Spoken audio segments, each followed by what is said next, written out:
Hey everybody and welcome back. I am Titan9 and welcome to another edition of Great or Garbage, where we take out some new brew decks from the new format of Dual Impact GD02 and try to figure out what could work in the new meta, what has some staying power. And 8-Char, Oops All Char, whatever you want to call it, has been igniting people's minds since we found out that Quattro gets to be played as Char Aznable. It is AU, but that might come up at a later time. And then, of course, we have Char Aznable, and this way we can kind of link to any of our Char units and just kind of go rush, rush, rush, and that's how a lot of people have been playing it. There's also been some kooky Xeon heavy versions that try to, like, turbo out to Big Zam. But I thought we might go a different approach, and I was imagining taking advantage of this high maneuver to sort of snipe at the opponents. I still think aggro's going to have a tough time in the format, so I didn't just want to make another version of that with higher cost things, and with a pilot that, while it links to more things, doesn't help those things to win. The high maneuver is what makes Char very dangerous, the OG Char Aznable. So I wanted to play a more mid-range game with it. I thought that would be more impactful. And we need to be in white, which meant we couldn't have Amuro, and Amuro tapping things is the thing that made that deck be very aggressive. Since we didn't have that, I leaned into white strengths, which is combat manipulation, like with Unforeseen Incident, and heavy blockers. So the idea is we have our wall of blockers, and then our high maneuver Char units can just snipe through and get to be protected on the crackback time after time after time. And the notable thing I've put here is this Gundam Aerial rebuild from the new set, the one that's just a rare. We don't have Suletta. It mostly is to take advantage of the high maneuver, to have a topper end high maneuver. We also do run an okay amount of commands, 7. Perhaps it becomes a blocker too, which is also something we want. There's a very real, reasonable argument that 2 of these, 1 or 2 of these, should be just more Char's Gelgoogs.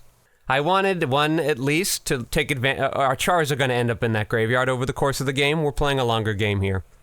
So 1, that means we're going to see more cards, so I'm less rushed to go and find that Char Aznable. We'll find it after we stabilize a nice board. You sort of don't want to attack with it early anyway, because you want to be able to protect it from counterattacks.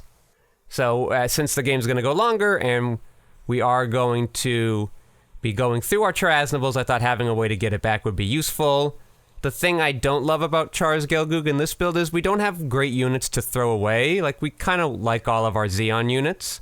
Theoretically, we're incentivized to play them out, whereas in other Xeon-focused builds, like you might have Dops in your hand you don't want, you don't mind holding on to, or, a Zaku 2 2-2 that just is sort of a vanilla thing that could be pitched very easily to the Char's Gelgoog. Don't feel like you have to, because a 5-6 with the Quattro Char's Gelgoog still eats up a lot of units. That's pretty nice.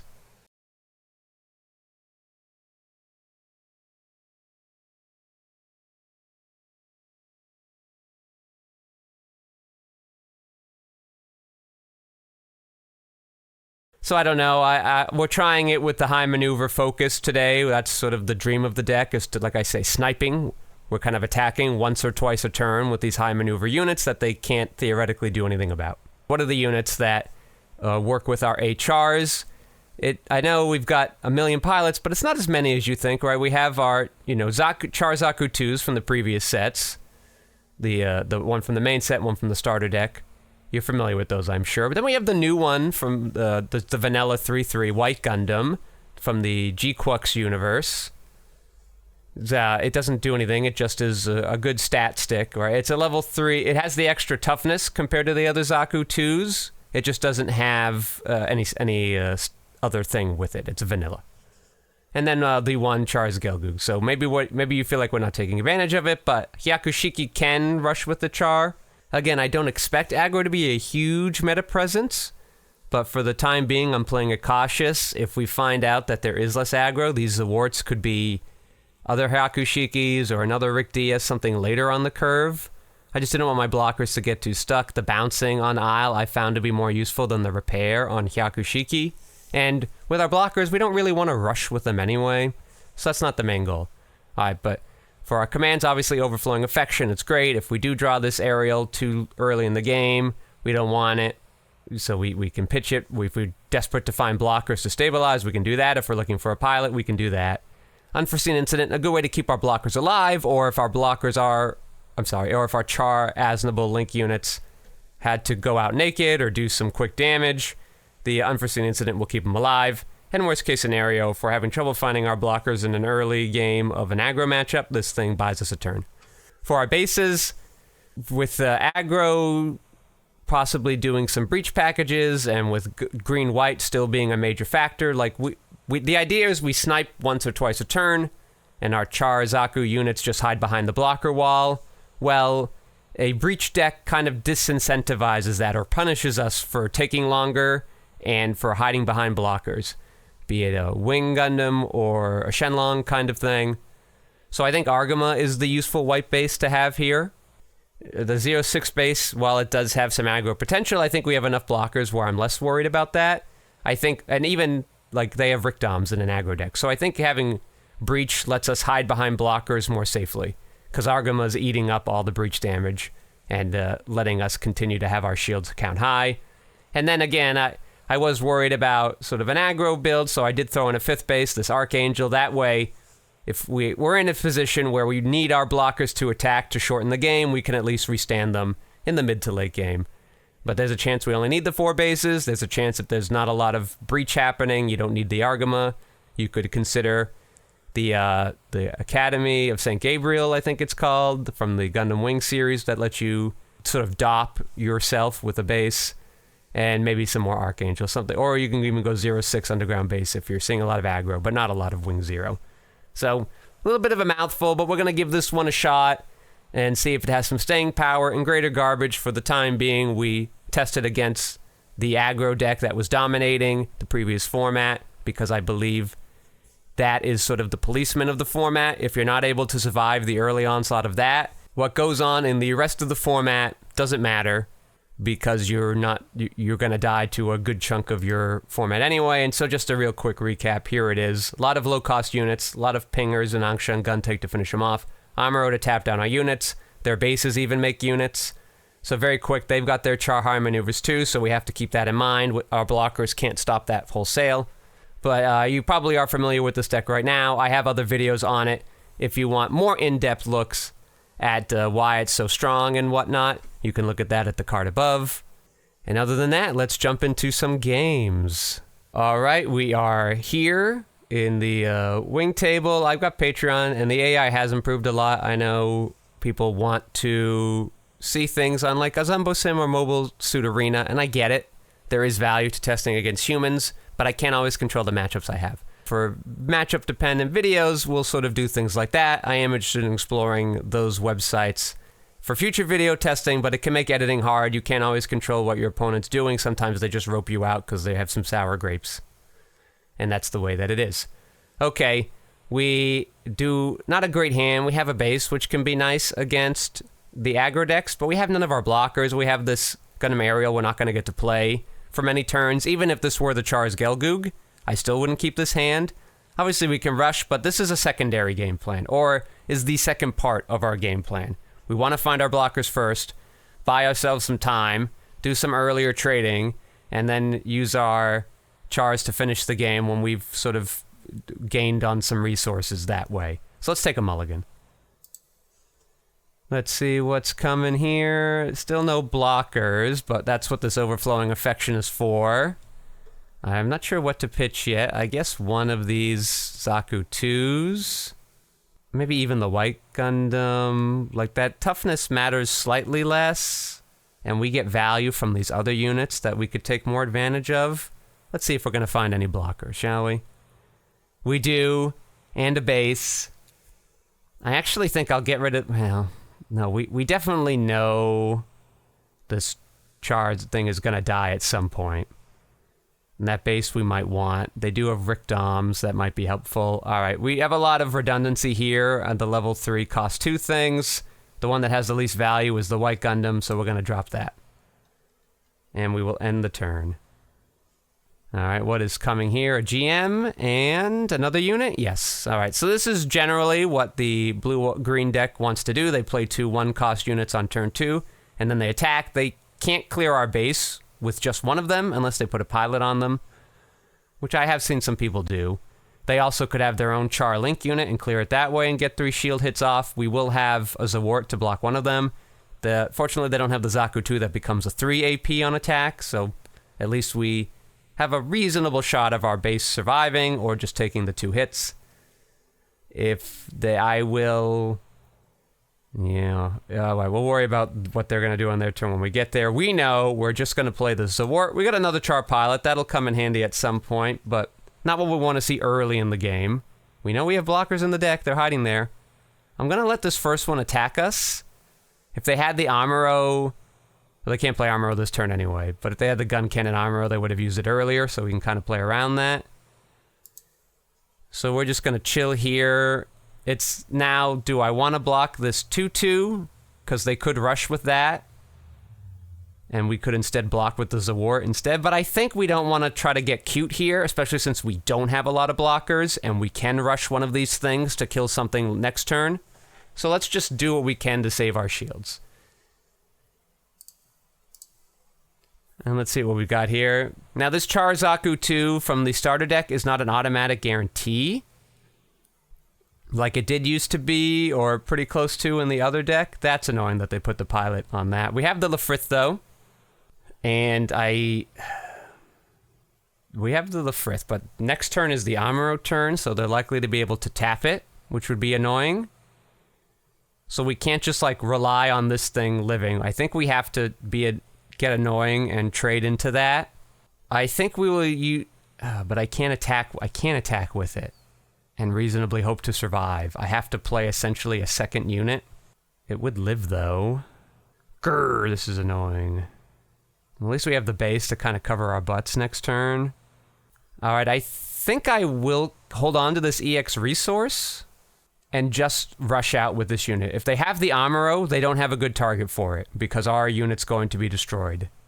If they have a pinger that stops them from playing the Amuro on their turn, and we were going to lose this thing anyway, so it's not like the end of the world.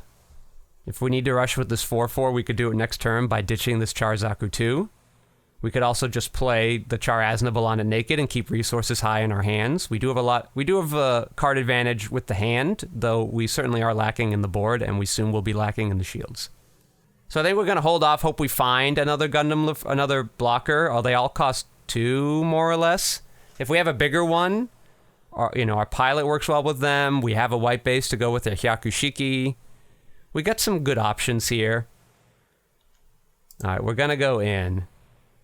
We're going to pilot on there. And we're going to just kill that thing off. We're 2 for 2, but we do get a unit out of it. They technically get value if they have a pinger to play. We could put another Char Aznable on it, but I think that's being a little greedy. And part of making this the play that we did was to keep this EX resource so we have more options to do things next turn. Because our 2 heavy end blockers are level 5, and if we draw one of those, it'll feel bad. And if we don't draw it, we have Lefrith, we have many low-cost blockers hanging out in there too. Oh, we got a base for free! And another base. We're seeing 3 of our bases, but that's what you want to see. They did have the Amuro, or at least the Gundam. They are holding the Amuro, just in case. We do get to get value from our Char Zaku 2. That's a big win. They clearly have at least... I don't know. If they had Anxias in there, they probably could have played another unit along with it to take advantage of those resources. If they had a gun tank, they would have played that too. So they seem to be low on pingers. Don't know if we want to put too much stock into that, but it's something that we can keep in mind. All right, we're going to get rid of this 1, 2. We're going to lose that base next turn, but that's not a huge deal. Well, I guess we do have the Lefrith. We have Lefrith. So that's where this pinger math kind of comes in handy, because if we block the Zaku 2, they may not be able to ping it away effectively, because it seems that their hand doesn't have any of them. It feels unlikely, because there are 8 in the deck, but it just might explain what is going on with their hand there. And we're, again, not going to use this EX resource. We're going to have 6 resources. We can certainly do whatever we want next turn, including playing the Overflowing Affection. I want to maximize our information before we start pitching cards away. We don't currently have a Char unit to pitch to this Gelgoog, should it come to that. We are not going to block the Gundam. If they had an Amuro, they'd probably use that here too, I would imagine. We will block this one, though. If they ping our guy, that's unfortunate, but it is the way that it is. The Rickdom is annoying, but fortunately our Argama can keep that from being too much of a pain. So here we can use our Char 2 into the Aznable, clear off the Gundam, and then we might sit tight. I mean, he has an attack target either way with this Rickdom, but it doesn't matter because the breach won't go through. Yeah, all right. I've talked myself into it. Well, first, let us overflowing. All right, let's see what is going on with our hand here. The Quattro is nice, and maybe is a better link target because it means our Char 2 will survive. That's actually pretty good. I do feel like I want the bases, just because it's sort of a heavy deck. It does suck that we're going to lose some aggressive or the ability to recycle this Char's Gelgoog. Maybe the Char's Gelgoog is what has to go. They don't have any 6 HP bases in here, so getting that effect with the Char Aznable isn't as potent. I think one extra thing to keep in mind with the Char's Gelgoog is you get to choose a new type pilot, but it has to be level 3 or lower. So it can get Char, it cannot get Quattro. Just keep that in mind. You can, if you're playing green-blue, you can get Sailor back with it if you want to do that, but not a lot of level 3 or lower new type pilots at the moment. The Archangel could be helpful. I like the Archangel in this aggro matchup, theoretically. I haven't tested this deck a lot, because we get to, again, shorten the game, but also, and keep our blockers up at the same time, but in that same vein, we don't want to be like doing chip shots against them. We kind of want to have a wider board and finish them off relatively quickly. So it could be safe to get rid of this base, but they do have 3 cards. Just having a safety net is pretty useful. And at some point, we're going to be drawing our blockers. They're somewhere in the deck, so I don't have to worry about playing too many units out there. But in that vein, it might be better to get rid of this Char's Gelgoog, because it just might take us too many resources to recycle one of these Chars. It's unfortunate because we don't have a lot of way to protect our Chars, but like we still have this one in hand. We're not even going to get, with this Quattro, we couldn't get back with it anyway, and it's a little bit better in this scenario. I'm talking a lot. I think we're going to get rid of the Char's Gelgoog. It lets us maximize our resources each turn, not get kind of hamstringed by our draws if we find those more expensive units. Yeah. As essentially, we're just taking any unit and turning them into Char, which is something worth considering. But like, we could also play this Char 2 out this turn, and we couldn't do that. Can we? Yeah, we could, because we don't need that EX resource pretty much anymore. I guess if we wanted to hold on to the aerial rebuild, but that doesn't help us playing that next turn anyway. Yeah, okay. Char's Gelgoog, you can go. Alright, so we're going in here with the Char 2, the one that gets a 3/1 for us when it has a pilot. We don't get that effect. And we're going to attack their Naked Gundam. That probably they shouldn't have played, but if they wanted to press their advantage, I do get it. We then will play the other Char 2. And we're going to offer up this Char 2 as a sacrifice.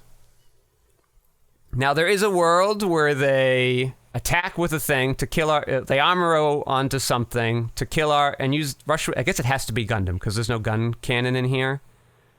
So, Grandpa Gundam, Amuro, swings in, kills our Argama, because they've tapped our Lefrith, and then Rickdom comes in, probably kills the Lefrith, so it will live. And then they do get that breach effect too. That would be a really good play from our opponent to like slow roll that Amuro. They probably would have played it last turn to clear off our board a little bit, just so they can get rid of this pesky Argama, because they knew they had the Rickdom. So let's just hope they don't do that to us. And then I think we're in a pretty decent position. We're on turn 5, 6, and we still have plenty of shields left. I'm going to let them have that. The breach doesn't go off, so whatever, we get rid of one of their attacking units. We have only found white cards, so no Xeon stuff, but that's okay. We do have less hits with it. I am fully emotionally prepared for that. The Corsicas will be annoying. They have another Rickdom. They have made it hard for me to block that 5/3, so that's particularly annoying, but just in time. We have the Rick Dias here to be a 3/3 blocker for that 5/4. The 0/5 base is annoying with our Quattro, because our 4/4 will always be a 4/4 Zaku 2. It does not get the +1 like Char Aznable gives. That being said, perhaps it is worth it now to attach this Char Aznable to this Char Zaku 2 to get rid of that base. We do have 2 blockers to keep it safe. I do think we will do that.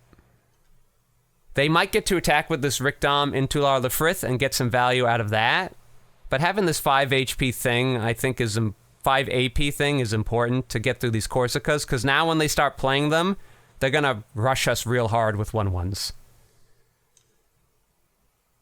So let's play Char on our new Zaku 2. Let's have that one go in. Give it plus AP. And now it's, do we attack shields with this Zaku 2 here? We can block these 2 units. If they have the Grandpa Gundam with the Amuro, that causes us trouble.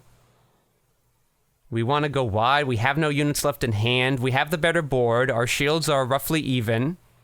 They have no base, so I guess ours is slightly better, because our base has 2 HP left, and their next top shield has 1 HP. So that's the way you can think about it. We just need to do whatever we can to keep this breach thing from getting too much value. And I suppose that means it doesn't matter. If they have the Grandpa or not, they're going to get really good trades and get rid of our Argama all at the same time. The thing is, though, is we might give them the Amuro. They've only seen 1 so far. They actually seen none so far. So there's a lot of Amuro hiding in the deck. They could all be in the shields. I know it doesn't... I think we need to play cautious against an aggro deck, because they can just explode on us. If we get punished for it, they just had it naturally.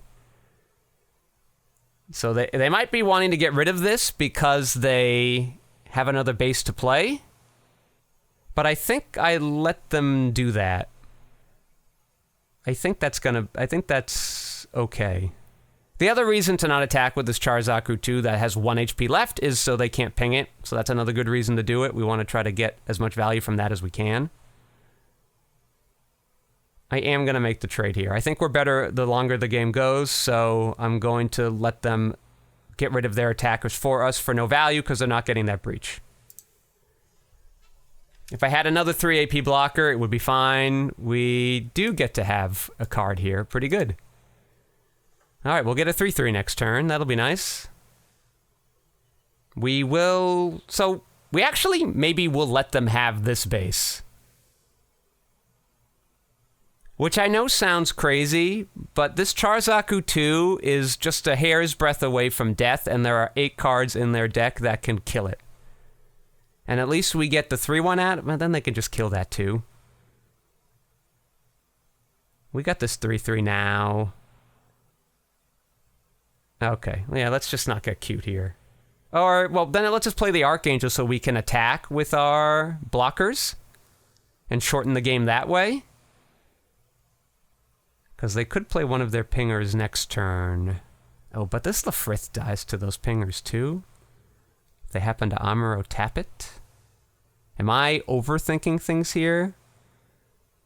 Perhaps. Perhaps, dear viewer. If I'm overthinking things, you can put your notes down in the comments below. We just don't have that many bursts left. We've seen 3 of our pilots. Well, I guess that's a good reason to play out these bases prematurely then. Okay, we're not going to block it. This might be too cute, but I think we don't want to block it. They did have another Corsica. Annoying, but tolerable. And now they're going wide. We have bases to take advantage of that, though. We have more units to attack on the crackback. I think we want the... we do Archangel, and then we can attack with 2 units into that Corsica base and get rid of it, or finish it off on the following turn. No, it costs 2. Yeah. Okay. Let's play the Archangel. We're gonna want that breach. They only have 2 of those left.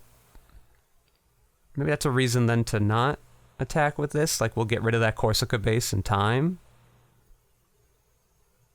And that gives us more value than this Argama. But if they find the Rickdoms later, we're in big trouble. Okay, we're going to play the Archangel. Play an Archangel. All right, play a 3/3. Play 3/2. We're going to finish. So it's tricky with your blocker math because they do get to like vomit out units like this. But like ideally you want to be able to finish off tap units and have your blocker standing for their other units. Right, that makes sense. We could also not attack the base this turn and play out this other Zaku too. Instead. But I think it's okay to wait a turn on that. Well, let me see. We're blocking 2 units. 2 other units are getting through. Then these 2 swing in. We don't need another... Well, because they could... Yeah, we don't need another unit next turn to be attacking. And it would be nice to finish off that base. Okay, we're not finishing it off this turn, but... We'll attack with this Rictius. Hit that. We're going to activate this ability. Set that Rictius there. Now we've got a little damage on this thing, so we can finish it off without too much hassle next turn. We're going to trade this Charzaku 2 into their Talgis. All right, we get that token. If they have a pinger, you know, it's about time. I'm fully expecting this thing to die, and if not, that's free real estate. All right, let's end the turn here. We're going to save our Lefrith to block one of their 3/2s because of math. And this Rictias, I think we're going to block a 1/1 with. Oh, they want to do that? An excellent trade. A human player wouldn't do that, so let's not read too much into this. No. You can take all my units, please. I don't want them. I want my blockers to be safe. I want my shields and my bases. All right, so here we will block with the Lefrith. It's even better for us because our Archangel is likely to stay alive. You can have that. Yeah, you can have that.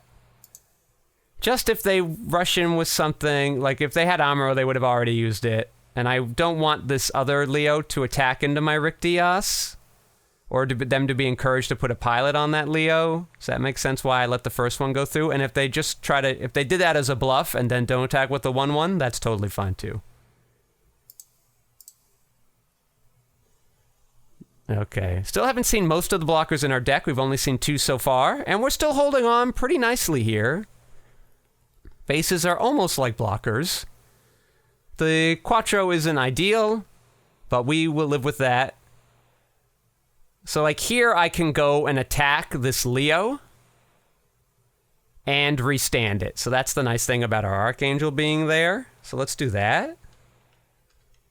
Get rid of their attackers best we can. Okay, let us activate.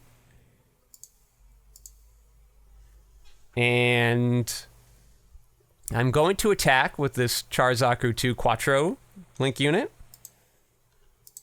Because we're going to get to clear that base. And if they kill this unit, I don't mind because I'm getting a 3/1 out of it. Again, we haven't seen any of their pingers, which I find very suspicious. So now the question is, do I attack them here? And give them a chance at having 2 Link units for us next turn? And I think the answer is... yeah. Because if they want to attack into our units, that's totally fine. We're better set up for the late game than they are. If they try to race us, they're not going to be able to, unless one of them is Amuro. And even then, the best they can do is get us to 0 shields, and we'll be able to kill them on the crackback.